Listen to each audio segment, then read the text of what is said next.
Hi,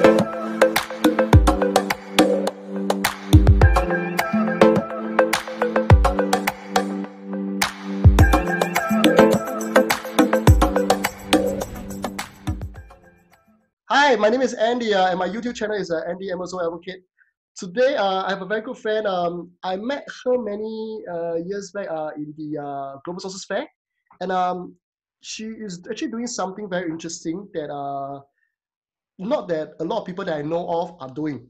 Okay, so maybe before I say too much, maybe I let her introduce herself first. Come on, thank you. Hi, thank you so much for having me, Andy. My name's Emma Shermer-Tamir, and I'm the co-founder of Marketing by Emma. And we help e-commerce businesses and Amazon sellers sell more to their dream customers. And so we do that by creating really engaging text that not only does everything that it needs to do when it comes to writing effectively for Amazon or Shopify or any of those other platforms, but we make sure to do that in a way that's going to excite and compel your dream customers to want to add your products to their cart.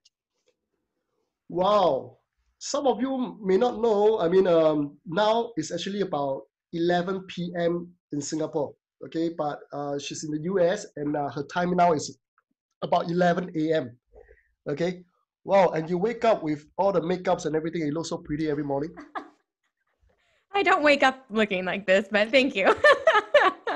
Oh, I thought you wake up like this, okay? Okay, I just want to ask you a question here. You see, most of the Amazon sellers, they pay a lot of attention on photos, okay, on their listing optimization, their head, their title, their description and everything. But many of them, do not actually bother too much on the copywriting. Because me, myself, I'm a person who believe a lot in copywriting because I believe that it's something that will make or break your listing, okay? So maybe you want to share with us maybe three important key points that you think that, to do a good copywriting for a product that will make it, either you break it or you will make it. Yeah, definitely. I agree with you completely that a well-written listing can make or break your success on Amazon. We were actually speaking with a client last week, and they were converting at about 4.8%. They were ready to give up on that product. They thought, okay, this is just not working. I'm spending so much on PPC.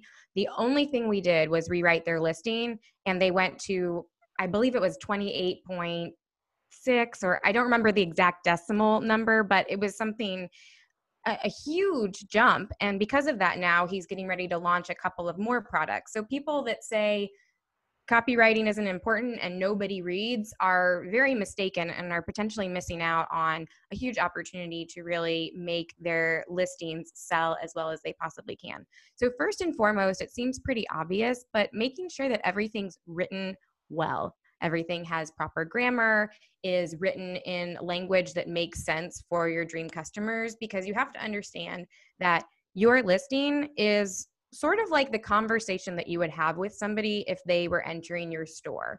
And that's really one of the only ways that you're able to communicate with your customers.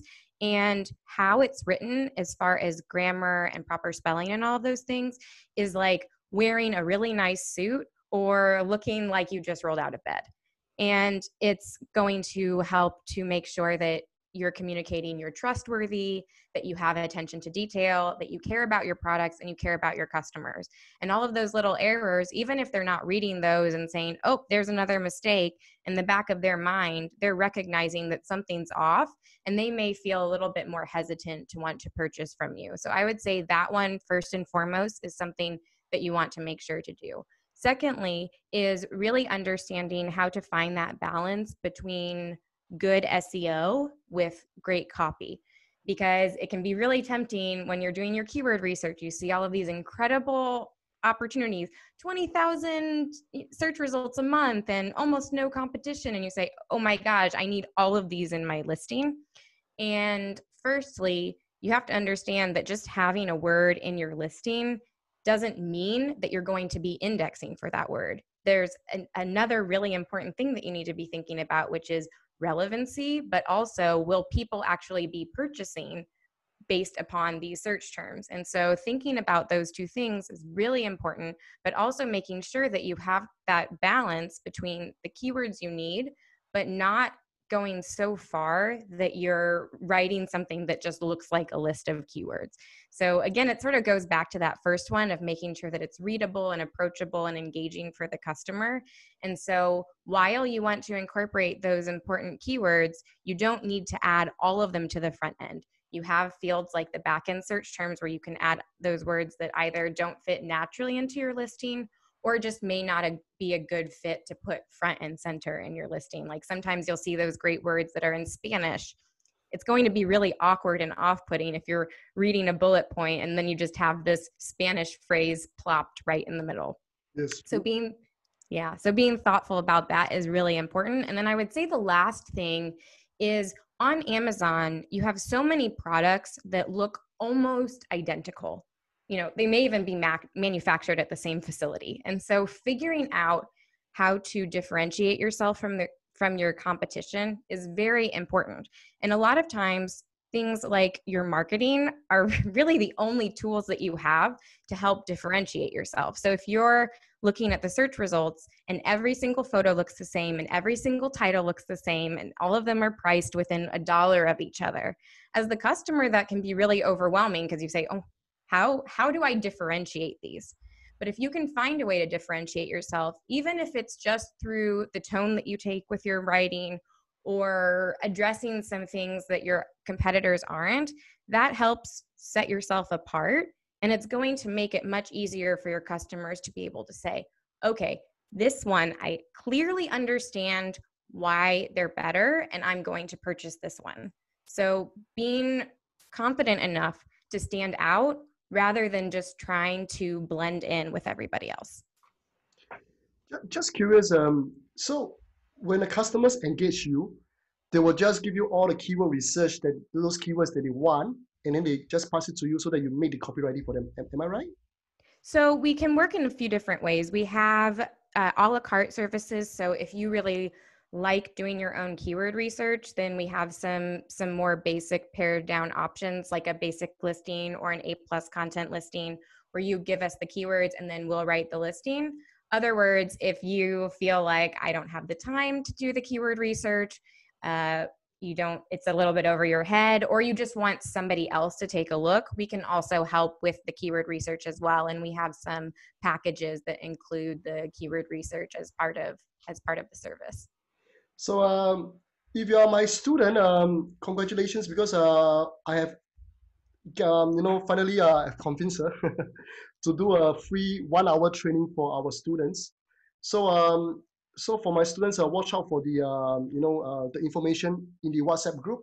And if you are not my students yet, you can actually take a look to understand more of my classes below this YouTube video. The link will be below. And of course, if you want to know more about the copywriting services, what Emma provides, you can also refer to the link below this YouTube video. Okay. And of course, very importantly, if you have any questions you want to ask her, maybe you're too shy to email her directly, for whatever reason, you can also comment in my YouTube video, and then I will help you to convey the message to her. Okay. I'll make sure that she will reply you promptly. Okay. So maybe one last question before I end everything. Recently, okay, this is something that I wanted to say for a longest time, but just that I never have a chance in any YouTube video to say.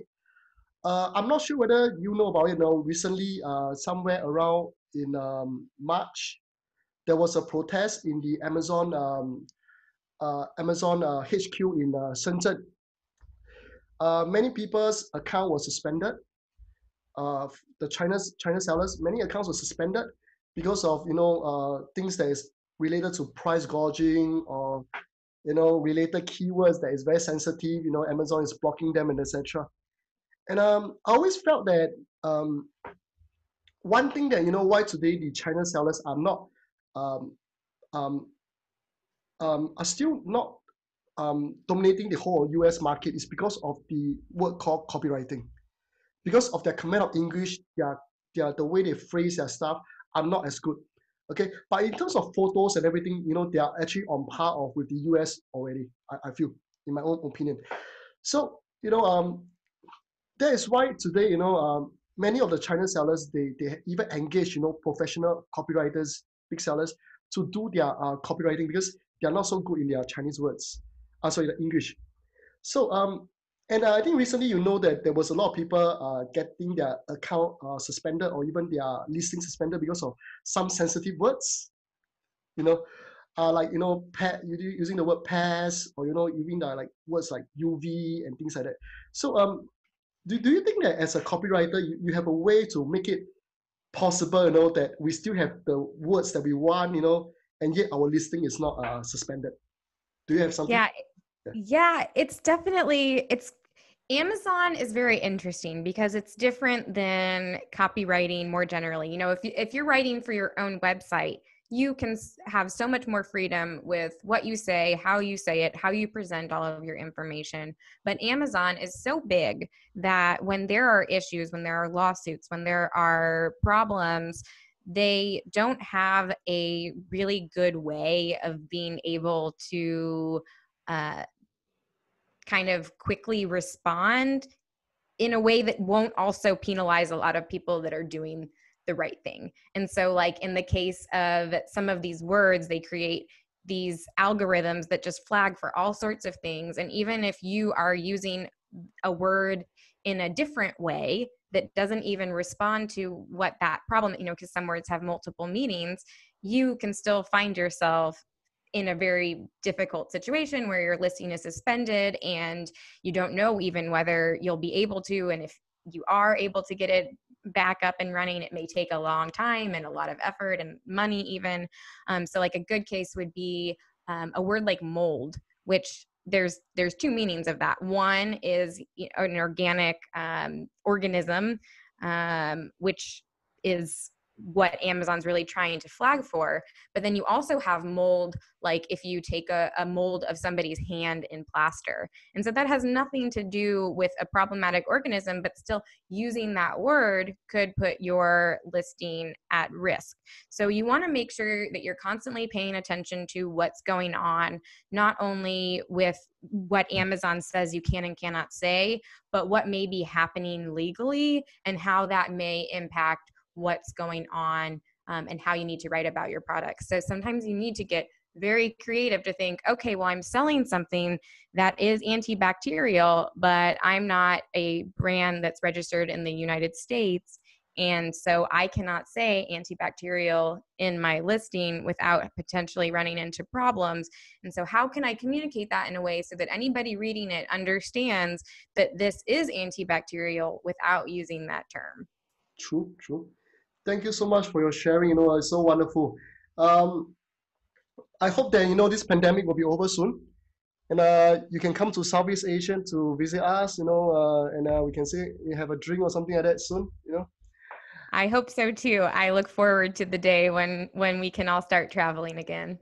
Yeah, and hopefully, in October, if I can catch you again in Global Sources Fair or even the Canton Fair in October. I hope they will have the offline version soon again in October. I hope so. Okay, but anyway, thank you so much for your help. And then I'll catch you again soon. Thank you so much. Thank you. Bye.